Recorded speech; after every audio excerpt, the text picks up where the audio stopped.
Hi guys! Il était temps de parler de cette première partie de saison 5 de Fear the Walking Dead. Vous étiez beaucoup à m'envoyer des messages pour savoir ce que j'en avais pensé, donc voilà mon avis tout de suite. Alors pour le pitch, Morgan et sa bande pensent partir sauver quelqu'un, alors qu'en fait il s'agit d'une mascarade orchestrée par Logan, donc ils partent, leur avion s'écrase et donc ils se retrouvent dans une zone qui est proche d'une zone irradiée. Même si effectivement il s'agissait d'une mascarade de Logan, ils ont quand même trouvé des gens à sauver, donc il y a les enfants, il y a tout un tas de choses. Donc dans cette première partie de saison, le groupe va être divisé en deux, il y aura le groupe de Morgan et le groupe de Victor qui lui va rester près de l'usine Nadine, mais ils vont se faire dégager de l'usine Nadine.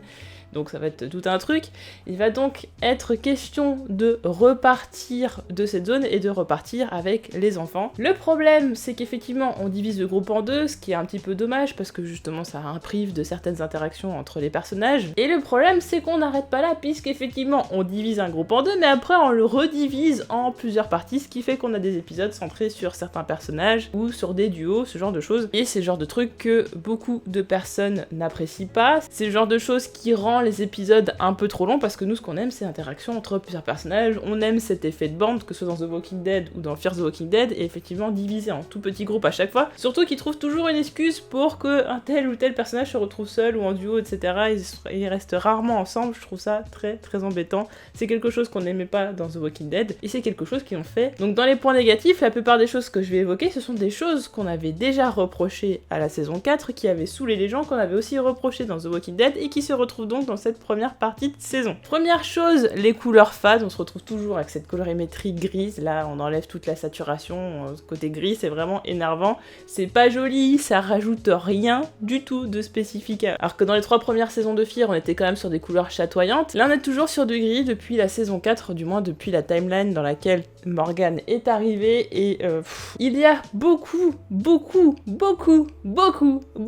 de lenteur dans cette première partie de saison. J'avais énormément critiqué la deuxième partie de saison 4 à cause de ça, et là on est sur encore un autre, sur une autre bête, on est encore sur un autre niveau, je pensais pas que c'était possible de faire plus ennuyant. Franchement je me suis ennuyée toute cette première partie de saison. Beaucoup de choses que j'apprécie dans The Walking Dead et que j'appréciais dans Fear the Walking Dead ne sont pas présentes vraiment dans cette première partie de saison 5, c'est quand même problématique et c'est lent parce qu'il y a des scènes qui sont à rallonge. Alors je vais prendre un exemple qui m'a le plus marqué parce qu'en plus, puisque c'est en fin de première partie de saison, c'est une scène, donc il y a l'épisode sur Althea, l'épisode sur Althea, je pense qu'il n'était pas nécessaire de faire un épisode sur elle, je trouve que cet épisode on pouvait le diviser en deux, c'est-à-dire la partie avec Althea et la partie avec les autres personnages, parce que finalement il n'y a pas assez de matière pour faire qu'un épisode avec Althea, et on le ressent parce qu'il y a une scène qui est complètement du bouche-trou, c'est la scène de l'escalade. Alors effectivement il y avait le truc avec le rôdeur, bon c'est sympathique vite fait, mais je veux dire, il se passe peut-être 5 minutes, enfin j'exagère, mais je sais pas, ça m'a paru vraiment une éternité, alors que la menace c'est un seul rôdeur, et effectivement, bon, la fille, elle est dans le vide et tout, et puis voilà, il se passe vraiment 5 minutes, ou même avant il se passe rien, et c'est très très long en fait, et il se passe vraiment rien du tout. Et il y a beaucoup de scènes comme ça, avant qu'il se passe quelque chose, avant qu'il y ait des dialogues, c'est lent. Alors je veux bien qu'on instaure une ambiance, ce genre de choses, mais là vous instaurez l'ambiance tout le temps. Je veux dire, au bout d'un moment, on instaure l'ambiance en début d'épisode, à certains moments, voilà, choisi, mais c'est pas pour toutes les scènes, on peut pas mettre du blanc, du vide pour toutes les scènes, ça n'est pas possible. Quand on cumule tous les problèmes que je vais aborder dans cette vidéo, ça en fait quelque chose de mou, ça en fait quelque chose de pas très intéressant, et malheureusement c'est décevant, et comme dirait Louis, je m'attendais pas à grand chose et je suis quand même déçue. Je m'attendais pas à grand chose, j'avais envie de dire, j'ai quand même fait l'effort de me dire peut-être que cette saison sera un peu meilleure, mais en vrai j'y croyais pas spécialement de fou, quoi. Je me suis dit peut-être que, parce que quand même, voilà, il y a quand même cette possibilité qu'on apprenne de ses erreurs. Autre chose qui m'a embêtée, alors effectivement c'est pas forcément systématique et c'est pas forcément obligatoire, mais là pour le coup, toute une première partie de saison sans vraiment de méchant, ça a été difficile pour moi. C'est-à-dire que tout ce qui va faire obstacle au personnage, ça va être soit des éléments de la nature, soit des rôdeurs, soit le problème de la centrale nucléaire, mais en fait ça va toujours être une question d'environnement, et il n'y a pas de méchant, il n'y a personne à qui se confronter, et donc comme il n'y a personne à qui se confronter, c'est un peu problématique. Alors effectivement il n'y a que Althea à un moment donné qui va être confrontée à une jeune femme, mais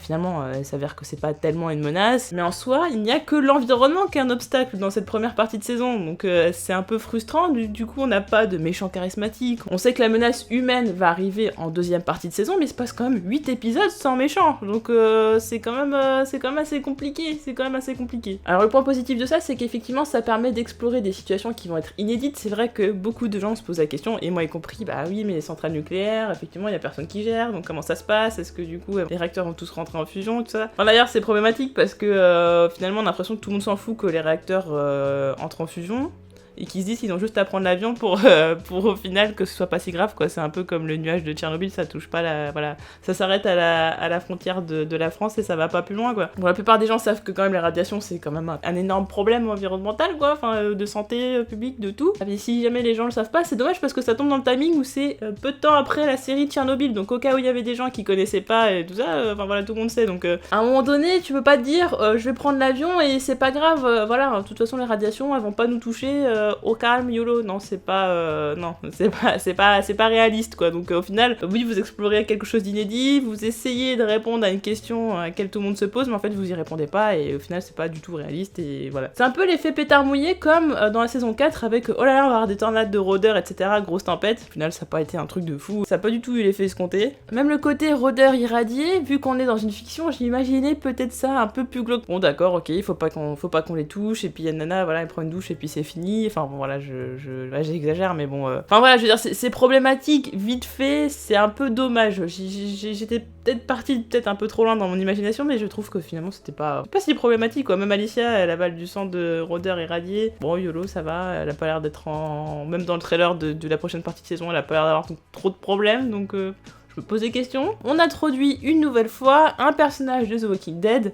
simplement pour forcer les gens à regarder Fear the Walking Dead. Alors c'était ça avec Morgan en saison 4, parce que Morgan est clairement devenu chiant. Enfin je veux dire, bon, même si j'ai toujours de l'affection pour le personnage, depuis qu'il est dans Fear, il est chiant, il est soupe au lait, il est toujours le même discours, mais ça j'y reviendrai un petit peu plus tard. Alors Dwight, on se dit, ça c'est du personnage charismatique, ça va vraiment apporter ce quota, voilà, on a quand même un bon gros personnage qui intéresse tout le monde, qui a un background qui est intéressant, qui recherche sa femme, etc. Un gros caractère, qui a des choses à se reprocher, enfin, il y avait pas mal de choses à faire intéressantes avec Dwight. Et donc on se retrouve avec un Dwight bisounours qui est toujours en train de chialer, voilà, fragile des familles, c'est limite la victime de toute la série, qui ne sert strictement à rien en termes de ressort scénaristique. Bah sa recherche de Cherry, elle sert à rien. Qui plus est, effectivement, ça pourrait faire un point commun avec John, mais au final, comme c'est exactement la même situation, on est juste sur une situation qui est copier-coller, genre on n'est pas sur du point commun où les situations se ressemblent, on est sur la même situation où le mec cherche sa femme en fait. Enfin, il cherche la femme qu'il aime et voilà, il y en a un qui la trouve et peut-être que lui va la trouver plus tard. Alors se pose la question, est-ce que c'est Cherry qui est en train d'appeler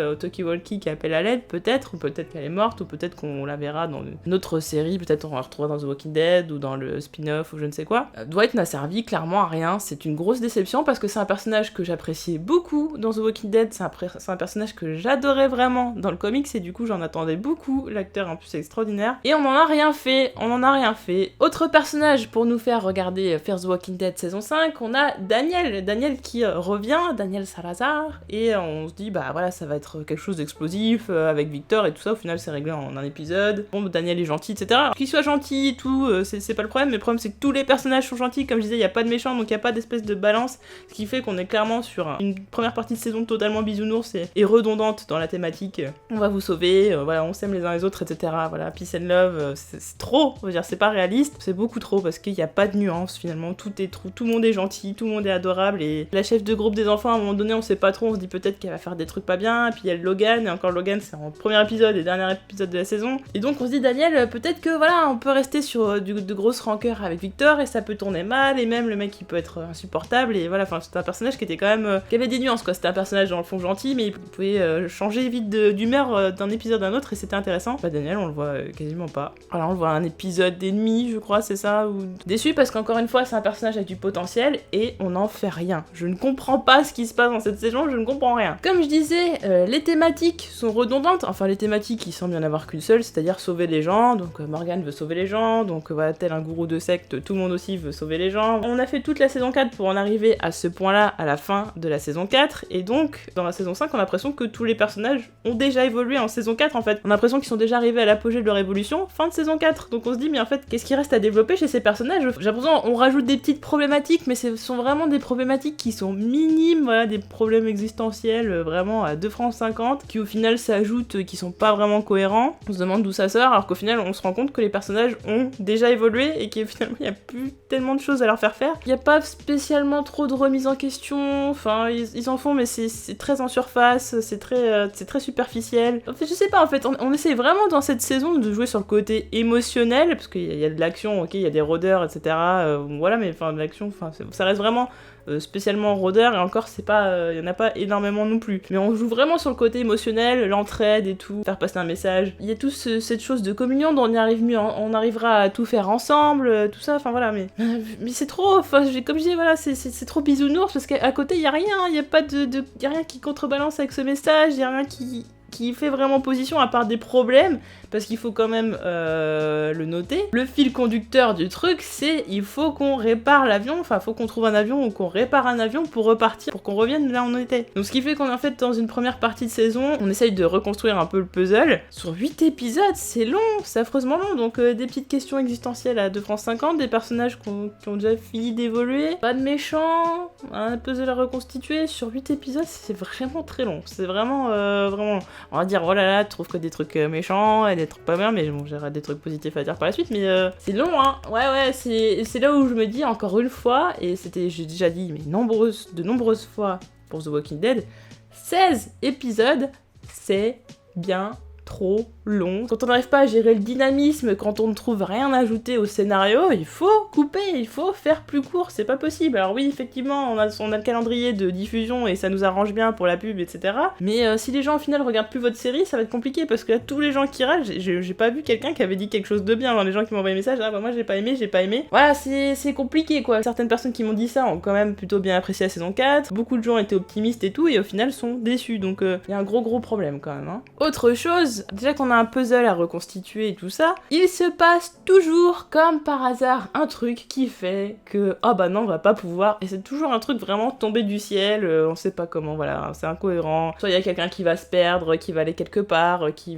on a Althea qui va enquêter, qui va se faire enlever, Lily elle va casser, Alicia après va se retrouver avec les gamins, John il va tomber en panne d'essence, il y a toujours un truc qui va faire que ça va ralentir le récit, donc on peut très bien clore le truc, voilà, on peut réparer l'avion en 3 épisodes, je ne sais quoi, et passer sur autre chose, ou trouver une autre problématique qui serait peut-être plus intéressante que celle d'avoir un avion et de retourner là-bas. Mais on a toujours un truc qui casse les pieds, voilà, un petit problème, les enfants qui se barrent, je ne sais quoi, les enfants qui sont chiants. Et ce sont les mêmes choses qui servent de prétexte à ce que le groupe se divise. Donc au final, tout ça, ça devient juste frustrant, parce qu'on est clairement sur une première partie de saison. Donc, chaque épisode est quasiment frustrant, parce que chaque épisode il se rapproche de pouvoir partir, chaque épisode il se rapproche de leur objectif, et chaque épisode on les éloigne un peu, donc en fait on fait un pas, on fait 10 pas en arrière, on fait un pas en avant, on fait 10 pas en arrière, c'est très énervant, et ça encore une fois ça participe à ralentir le récit, à rendre cette première partie de saison très lente. Je trouve aussi qu'il y a trop de personnages, d'où le fait qu'ils ont besoin de diviser en duo, solo, etc.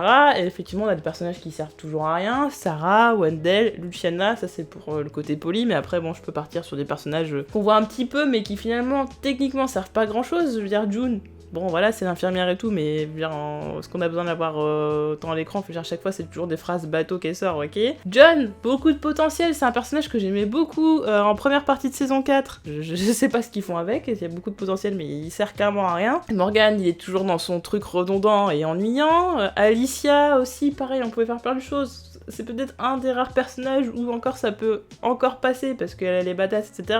Althea, bon, ça va aussi. Puis on a des nouveaux personnages, on a Grace. Alors Grace, bon, franchement, je sais même pas ce que j'ai à dire sur ce personnage, on la voit pas assez pour que... Elle a la même problématique que Morgan, c'est-à-dire qu'elle pense surtout à sauver les autres, et elle est enfermée dans un processus de rédemption, etc. Encore une fois, il y a beaucoup de personnages miroirs, c'est-à-dire qu'ils ont la même problématique que certains personnages, comme je disais, avec Dwight et John, bah là, Morgan et Grace. C'est vraiment dans cette première partie de saison 5, à chaque fois ils vont voir un personnage et ils font « Ah, mais moi j'étais comme toi, mais maintenant j'ai évolué, donc maintenant je suis comme ci, comme ça », donc même la série nous dit que les personnages, ils ont fini d'évoluer en fait, donc même la série nous le dit, donc à un moment donné, pourquoi vous leur trouvez des problématiques qui sont totalement incohérentes et qui sortent de je ne sais où?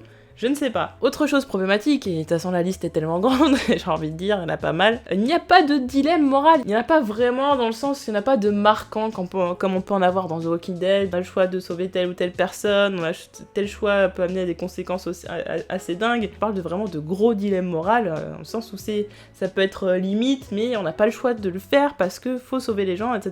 Et là, il n'y a pas eu ce genre de choses. C'était trop bisounours, encore une fois, c'était trop gentillet. Ok, on est dans un monde post-apocalyptique, il y a des rôdeurs, et la menace des rôdeurs est toujours présente, et ça, c'est un côté positif de Fear, c'est que, effectivement, par rapport à The Walking Dead, les rôdeurs, on les voit beaucoup plus, et ils sont toujours autant une menace, ils sont toujours aussi problématiques. Il n'y a pas de gros obstacles, ni d'obstacles humains, ce qui fait que, il n'y a pas vraiment de dilemme non plus, en fait. C'est une conséquence de tout ça. Ce qui m'a saoulé un petit peu, c'est au mid-season final, c'est quand Morgan il dit ouais, on va continuer de faire ce qu'on fait, c'est-à-dire aider les gens, sauf que là on va pas se mettre en danger. À peine ils sont arrivés, ils sont déjà en train de répondre à un appel, et puis Logan il leur propose un deal, et puis finalement ils vont se mettre en danger, donc on voit très bien dans le trailer de la deuxième partie de saison qu'ils vont se mettre en danger très clairement. Bon, forcément on en a besoin pour le scénario, mais je veux dire, pourquoi tu dis ça 2 secondes avant et au final t'acceptes tout et n'importe quoi sans savoir 2 secondes après. Enfin voilà, niveau cohérence, je trouve ça un peu limite quoi. On va passer maintenant au côté positif, parce qu'il y en a, malheureusement il y en a pas autant que les côtés négatifs, ce qui fait que j'ai pas apprécié cette première partie de saison, hein, je vais être honnête, je vais pas faire semblant pour faire plaisir, j'ai pas apprécié cette première partie de saison, je me suis ennuyée. Néanmoins, il y a quelques petits points positifs à retenir. Le premier,